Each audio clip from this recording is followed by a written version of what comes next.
Districts are falling one after another. The Syrian army and its allies are pushing for a military victory in Aleppo. Rebel forces are fighting back, but their defenses are collapsing. Clinging to what remains of their strongholds in the east of the city hasn't been easy in the face of a massive assault. And life for the civilians trapped in the war zone has become unbearable. Hussein has family there. He shows me their messages.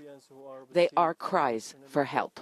They just want to leave, he explains, but many don't want to go to government-controlled areas. The regime is advancing and controlling new territories in eastern Aleppo, and people like me cannot go back or stay under their control because they will be captured and they will put them in the front lines to go in another battles, maybe in Idlib or different areas. Tens of thousands have already crossed the front lines. It is hard to independently confirm whether some moved to government territory out of choice or, like here in the old city's districts, they didn't have time to leave before the rebels withdrew.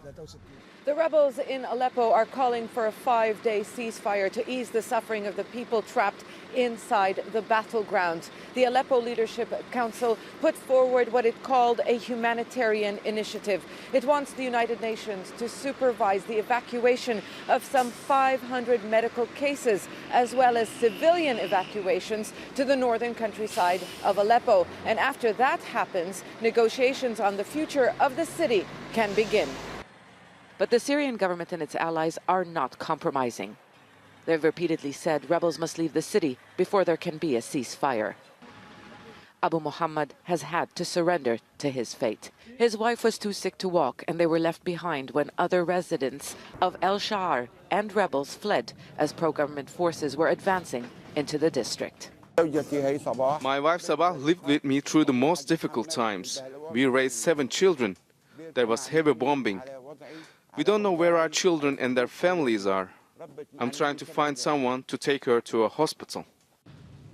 But there are few ambulances left here, no fuel for vehicles, and no functioning hospitals. Help never came. Sabah died.